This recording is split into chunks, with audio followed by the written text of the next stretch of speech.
ఇవ్వాల్సి ఉంది. ఒక్క మహిళకు కూడా ఒక్క నెల కూడా మీరు ఇవ్వకుండా సూపర్ హిట్ ఎలా అవుతుంది? ముమ్మాటికి సూపర్ 6 సూపర్ ఫ్లాపే. మహాశక్తి అన్నారు, శక్తివంతులను చేస్తామన్నారు, ఒక్క మహిళను కూడా మీరు శక్తివంతులను చేసింది లేదు. అన్నదాత సుఖీభవ అన్నారు, కేవలం 40 లక్షల మంది రైతులకు మాత్రమే మీరు ఇస్తున్నారు. అది కూడా కేంద్ర ప్రభుత్వం ఇచ్చే దాంతో ముడిపెట్టి మరీ ఇస్తున్నారు. ఇక పిల్లలకు ఇస్తామని చెప్పారు, ఇస్తామని చెప్పింది 15,000 అయితే 13,000 ఇస్తున్నారు. దాంట్లో కూడా 20 లక్షల మందికి కోతలు పెట్టారు. మీరే కదా చెప్పింది ఎంతమంది బిడ్డలకుంటే అంతమందికి ఇస్తామన్నారు. మరి 20 లక్షల మంది బిడ్డలకు ఎందుకు అందటం లేదు? ఇలా అరాకొరగా అమలు చేస్తే ఇది సూపర్ హిట్ ఎలా అవుతుంది? ముమ్మాటికి సూపర్ 6 సూపర్ ఫ్లాపే.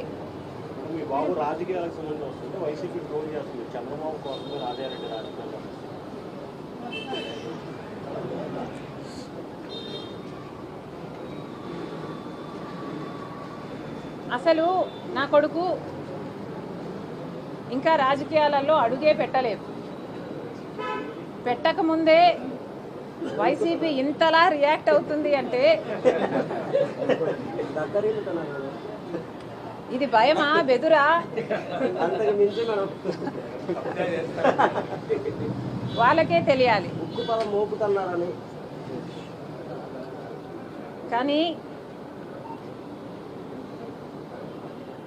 రాజారెడ్డి అని నా కొడుకుకి నామకరణం చేసింది స్వయాన రాజశేఖర్ రెడ్డి గారు. వైసీపీ సైతాన్ సైన్యం ఎంత అరిచి గీ పెట్టినా నా కొడుకు పేరు వైఎస్ రాజారెడ్డే. ఎన్ని కుక్కలు మొరిగినా దీన్ని మార్చలేవు. నా కొడుకు పేరు రాజారెడ్డే, నా కొడుకు రాజశేఖర్ రెడ్డి వారసుడే. ఇప్పుడు వీళ్ళు చెప్తున్నది చంద్రబాబు గారు చెప్తే మార్ఫింగ్ చేశారు ఒక వీడియోని, నేను కూడా చూశాను, నా టీం కూడా పెట్టింది. మార్ఫ్ చేసిన వీడియోలో చంద్రబాబు గారు చెప్తే నా కొడుకు రాజకీయాలలో వస్తాడు అని నేను చెప్పినట్టు కష్టపడి మార్ఫింగ్ చేశారు. చూస్తే నాకు చాలా నవ్వొచ్చింది. ఇంత కష్టం మీకు అవసరమా అనిపించింది. చంద్రబాబు గారు చెప్తే నా కొడుకుని రాజకీయాలలోకి తీసుకొస్తాను అని మీరు చెప్తున్నారే, మరి ఎవరి చెప్తే జగన్మోహన్ రెడ్డి గారు ఉపరాష్ట్రపతి ఎన్నికల్లో ఒక ఆర్ఎస్ఎస్ అభ్యర్థికి మద్దతు ఇచ్చారో వైసీపీ సమాధానం చెప్పాలి. నిస్సిగ్గుగా ఈరోజు మిగతా వాళ్ళ గురించి మాట్లాడుతున్నారు.